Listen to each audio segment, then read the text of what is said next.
Now we will discuss about the liquidation of the company. देखो company कैसे liquidation होते हैं, तो व्हाट इज द, पहले देखेंगे what is the liquidation. Liquidation ये क्या है? तो देखो, liquidation is the process of closing down a company, यानी कंपनी क्लोज डाउन करना, इसको बोलते हैं लिक्विडेशन बोलते हैं। And distributing its assets to creditors and shareholder. Okay, so यहाँ पे लिक्विडेशन होता ही तभी हम लोग क्या करते हैं, असेट्स एंड क्रेडिटर्स को एंड शेयर होल्डर को डिस्ट्रीब्यूट कर देते हैं। It occur when the company can not पे इट्स डेट। ये कब होता है?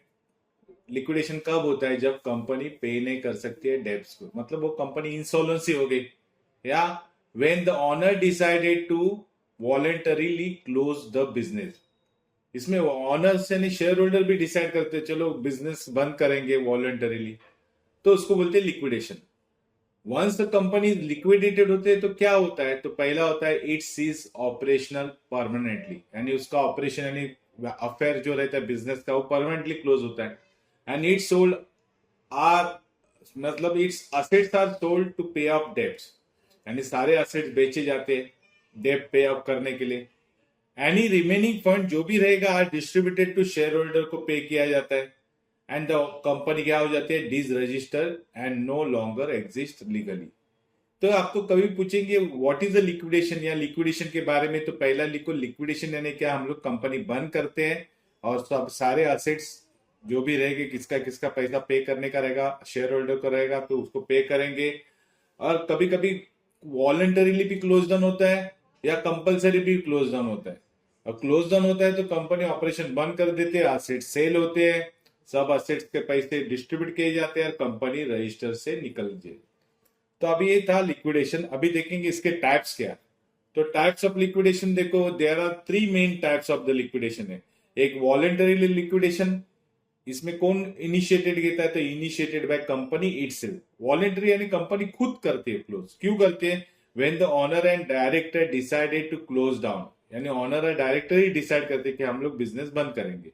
It has two sub types है, जिसमें मेंबर्स वॉलंटरी लिक्विडेशन करते हैं, यानी मेंबर्स खुद बोलते हैं चलो बंद करो, हमें अभी आगे नहीं बिजनेस करने है, किसी और लाइन में जाने का है। तो कंपनी सॉल्वेंट है, यानी कंपनी आर रेडी टू पे इट्स डेट, देने को रेडी है, कंपनी के पास पैसा है, सॉल्वेंट है। लेकिन shareholder decided to wind up the company and distributed remaining assets, and सब असेट डिस्ट्रीब्यूट करने का डिसाइड किया। इसमें देखो लिक्विडेटर इज अपॉइंट करते हैं, है ना। लिक्विडेटर यानी जिसको सब असेट सेल करके लाइबिलिटी पे करने का के लिए जो पर्सन रहते हैं उसको लिक्विडेटर रहते हैं। तो liquidator is appointed to handle the asset distribution करने के लिए रखते हैं। ओके, देन बी वाला देखो, इसमें क्रेडिटर वॉलंटरी लिक्विडेशन है, उसमें मेंबर्स ने डिसाइड किया था वॉलंटरीली, इसमें क्रेडिटर वॉलंटरी लिक्विडेशन करते हैं। तो इसमें एग्जैक्टली क्यों क्रेडिटर रेडी होते हैं? क्योंकि क्रेडिटर को लगता है हमारा पैसा नहीं मिलेगा। तो इसमें क्या होता है, पहला देखो स्टेप, कंपनी इज इंसॉल्वेंट बन जाती है, कंपनी कंगाल हो जाती है एंड कैन नॉट पे डेब्ट्स। कंपनी पे डेब्ट पे नहीं कर सकती, क्रेडिटर को पैसा नहीं पे कर सकती है। तो इसमें डायरेक्टर एंड शेयर होल्डर भी वॉलंटरीली डिसाइड करते हैं to winding up before creditor take legal action. देखो कितने इंपॉर्टेंट है, यानी क्रेडिटर लीगल एक्शन लेने से पहले ही डायरेक्टर डिसाइड कर देता है, शेयर होल्डर डिसाइड करता है भाई क्लोज करो बिजनेस, नहीं तो लीगल एक्शन होगी। इसमें फिर क्या करते कंपनी वाले, मीटिंग लेते हैं, is held with the creditor के साथ मीटिंग लेते हैं और सेटल करते हैं, है ना। उसके लिए लिक्विडेटर को अपॉइंट करते टू सेल एसेट्स एंड पे ऑफ द डेब्ट्स, डेब्ट पे कर दो। ओके, तो ये दो टाइप्स है क्रेडिटर्स के, creditor voluntary and members voluntary. Second type है कंपल्सरी लिक्विडेशन। इसमें कंपल्सरी लिक्विडेशन में क्या होता है, कोर्ट ऑर्डर आता है लिक्विडेशन का। यूजुअली इनिशिएटिव क्रेडिटर लेता है, क्रेडिटर बोलता है हमारा पैसा पे नहीं दे रहा कर रहा है, तो कोर्ट के पास चले जाते हैं, कोर्ट ऑर्डर भेजता है ना। व्हेन कंपनी फेल टू पे डेब्ट्स, डेब्ट पे करने के लिए रेडी नहीं तो क्रेडिटर खुद कोर्ट के पास चला जाता है, कोर्ट ऑर्डर पास कर देते कि भाई आपका बिजनेस कंपल्सरी लिक्विडेट करो। तो creditor and government authority and share holder can file a petition for liquidation, के लिए पिटीशन फाइल कर देते हैं। ओके, पिटीशन मतलब कंप्लेंट फाइल कर देते हैं कि रिक्वेस्ट फाइल कर देते हैं। इफ अप्रूव, अगर पिटीशन अप्रूव होती है तो कोर्ट अपॉइंट करेगा किसको, लिक्विडेटर को, टू सेल असेट सेल करो और क्रेडिटर को सब पैसा दे दो। इसमें कंपनीज फोर्सिबली क्लोज होती है and remove from all official registry से उसका नाम चला जाता है, इसमें बोलते हैं कंपल्सरी लिक्विडेशन। थर्ड है वॉलंटरी स्ट्राइक ऑफ, ये अल्टरनेटिव लिक्विडेशन के लिए। भाई हम लोग लिक्विडेशन करने से अच्छा खुद ही कंपनी बंद कर देते हैं। ये कब होता है? ये होता है use when company has no debt, company के पास डेट नहीं है, कर्जा नहीं है, अपने पास खुद खुद का पैसा है, want to close down without full liquidation करने की जरूरत ही नहीं। इसमें कंपनी अप्लाई करते to struck off from the business registry, यानी बिजनेस रजिस्ट्री से हमारा नाम निकाल दो। Simple and cheaper than full liquidation से इजी है। भाई किसी का पैसा देने का नहीं, हम हमारा पैसा लेके चले जाते हैं। ओके, तो ये डिफरेंट टाइप्स थे लिक्विडेशन के। नेक्स्ट देखेंगे स्टेप्स क्या है इन लिक्विडेशन प्रोसेस में। ओके, अगर आपको एक क्वेश्चन पूरा आता है 8 मार्क्स के लिए तो आप लिक्विडेशन भी लिखो, टाइप्स भी लिखो और उसकी स्टेप्स भी लिखो, प्रोसेस कैसी है लिक्विडेशन की। ओके, देखेंगे चलो स्टेप्स इन लिक्विडेशन प्रोसेस में। देखो फर्स्ट अपॉइंट करेंगे लिक्विडेटर को, है ना। लिक्विडेटर अपॉइंट करना चाहिए, उसको ही मालूम रहता है असेट बेचने का, सेल करने का।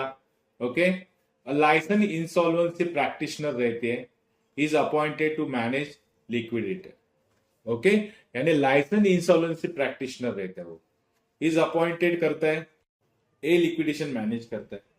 The liquidator take control of the company's assets and financial record के ऊपर पूरा कंट्रोल लेता है क्योंकि उसको अपॉइंटमेंट किया जाता है। सेकेंड स्टेप क्या? Identify and selling assets. Okay, the liquidator identify करता है कि कंपनी के असेट्स क्या है, उसकी वैल्यू क्या है कंपनी के असेट्स की। एंड असेट्स लाइक प्रॉपर्टी है, इक्विपमेंट है, स्टॉक है, ये सब आर सोल्ड करते हैं टू पे ऑफ डेट्स, पे करने के लिए। थर्ड स्टेप है पेइंग क्रेडिटर। अभी क्रेडिटर को पैसा पे करने का है तो कैसा करेंगे देखो, तो creditors are repaid in specific order. Okay, specific order priority pay किया जाता है। तो ये कैसे होता है? तो फर्स्ट है सिक्योर्ड क्रेडिटर को पहला पैसा पे करेंगे। जैसे बैंक के पास वो कोलेट्रल है, कोलेट्रल मतलब असेट्स हमारे गिरवी है ना, उनको पहला पे करेंगे, उसको बोलते हैं सिक्योर्ड क्रेडिटर। सेकेंड है अनसिक्योर्ड क्रेडिटर को हम लोग पे करेंगे, जैसे सप्लायर है, किसी कस्टमर का एडवांस में पैसा लिया है उसको पे करेंगे। थर्ड है एम्प्लॉइज का अनपेड वेजेस है, पेंशन है, उनको पेड करेंगे। फोर्थ गवर्नमेंट टैक्स है, स्टैट्यूटरी ड्यूज है, उनको पे करेंगे। और लास्ट में शेयर होल्डर को फंड पे करेंगे if the fund remain after debts are clear. करने का जो भी फंड रहता है वो शेयर होल्डर को बाद में देने का, उसमें पहले प्रेफरेंस शेयर आते हैं, बाद में इक्विटी शेयर आते हैं, ये तो आपको मालूम है। देन फोर्थ स्टेप्स है closing the company, any remaining funds are distributed to the share holder, ये तो मालूम है, जो बचा हुआ पैसा है वो शेयर होल्डर को डिस्ट्रीब्यूट करेंगे। Then liquidator file final report बनाता है गवर्नमेंट अथॉरिटी के पास एंड कंपनी ऑफिशियली डिसॉल्व हो जाती है, बंद हो जाती है, remove from the business register से उसका नाम निकाला जाता है। तो ये स्टेप्स थे लिक्विडेशन प्रोसेस के। अभी देखेंगे उसके इफेक्ट ऑफ लिक्विडेशन क्या है। मैंने पहले ही बोला था कि आपको अगर बड़ा क्वेश्चन पूछते थे तब लिखना जरूरी है। तो लिक्विडेशन का इफेक्ट है, सिंपल है, देखो बिजनेस ऑपरेशन स्टॉप हो जाता है, company can no longer trade कर नहीं सकते। Director lose the control, director का कोई कंट्रोल नहीं रहेगा, सब कंट्रोल किसके पास रहेगा?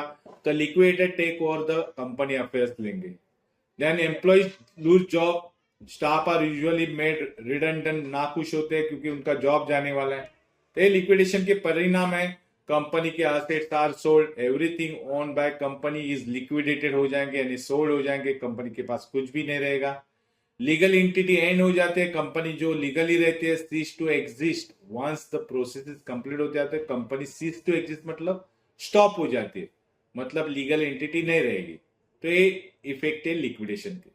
अभी लिक्विडेशन का एडवांटेज क्या है देखो, तो क्लियर कंपनी डेब्ट्स, लिक्विडेशन करते हो तो कंपनी का डेब्ट्स क्लियर हो जाता है and help to resolve the insolvency issue, क्या होते हैं सॉल्व हो जाते हैं।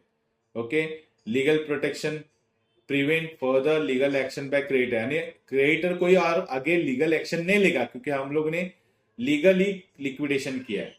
तो एक एडवांटेज है, नहीं तो लीगल एक्शन में फंस जाते तो ज्यादा पैसा जाने के चांस रहते। देन थर्ड है fair asset distribution, ensure all creditor receive there fair share, और सब क्रेडिटर को उसका फेयर शेयर मिलता है क्योंकि ये लीगली होते हैं, कोर्ट ऑर्डर से सब एसेट सेल एंड पे किए जाते हैं।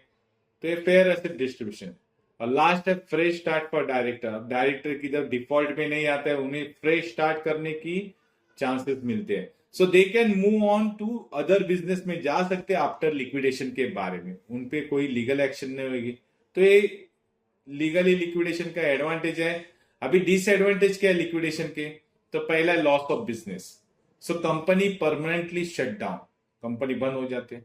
सेकेंड है डायरेक्टर में फेस द इन्वेस्टिगेशन, कभी if the misconduct is found हो गया, डायरेक्टर ने कुछ मिसकंडक्ट किया तो डायरेक्टर में भी डिसक्वालिफाइड होगा from the future business role से, यानी फ्यूचर में कोई बिजनेस में डायरेक्टर नहीं बन सकता है। थर्ड है एम्प्लॉय लूज जॉब, यानी स्टाफ मेंबर्स आर अफेक्टेड हो जाएंगे क्योंकि एम्प्लॉयज को जॉब नहीं मिलेगा। लास्ट है अगर लिक्विडेशन का डिसएडवांटेज है creator may not be fully paid, creator को पूरा पैसा नहीं मिलता है, जो बचा हुआ पैसा वो लेके जाओ।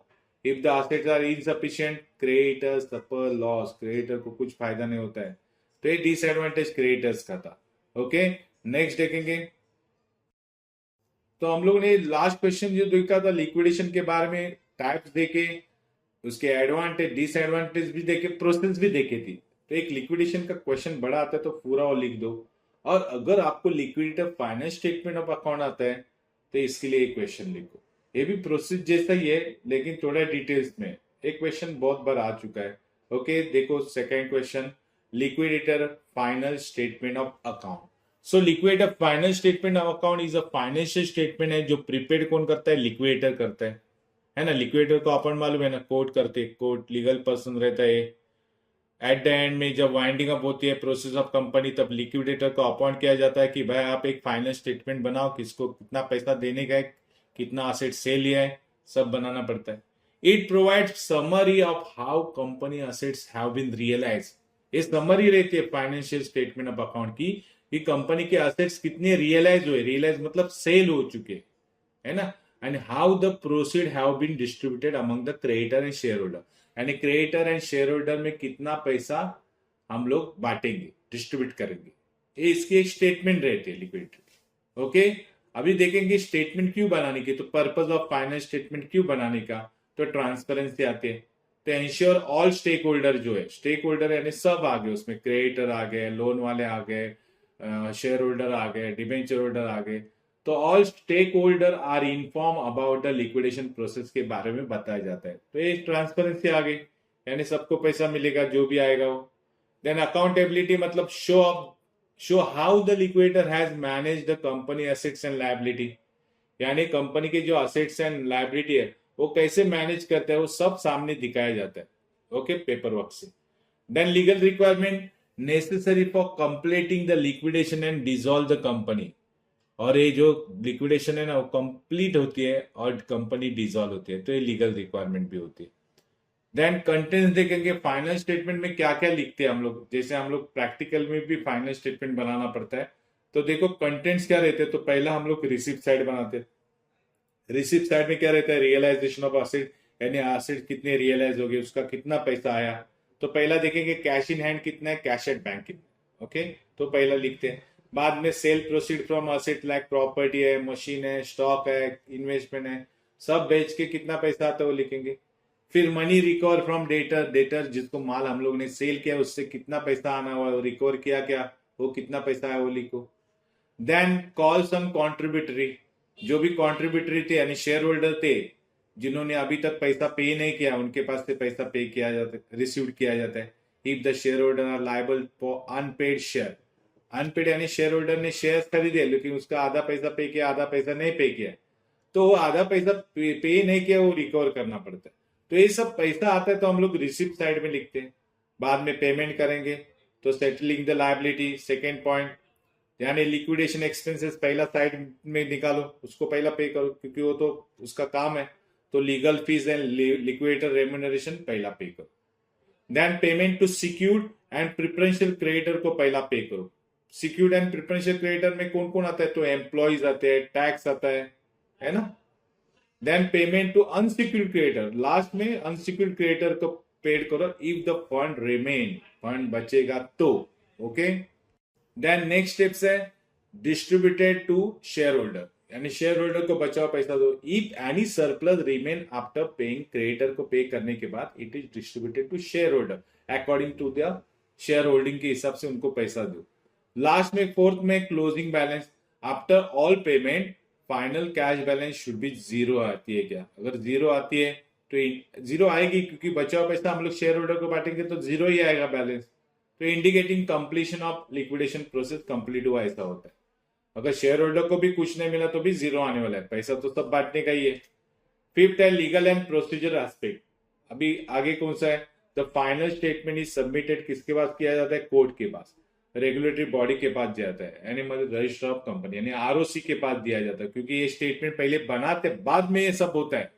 ओके, और स्टेटमेंट वंस अप्रूव्ड होती है तो कंपनी फॉर्मली डिसॉल्व होती है, सीज टू एग्जिस्ट, है ना। अगर वो स्टेटमेंट जो बनाई है, पैसा कितना आने वाला है, पैसा कितना पे करने वाला है, ये सब होने के बाद कोर्ट अगर बोलते हैं ठीक है ये सब क्लियर है, then this statement ensure that all financial matter are settle, properly settle हो गए before company is remove from the official record से जाने से पहले ये सब अकाउंट प्रॉपरली सेटल हो गए, उसका वो स्टेटमेंट रहता है, उसको ही बोलते हैं liquidator final statement of account. एक क्वेश्चन बात बहुत बार आ चुका है, रिपीट हो चुका है, तो इसको अच्छी तरह समझो कि final statement of account liquidator का कैसे बनाते।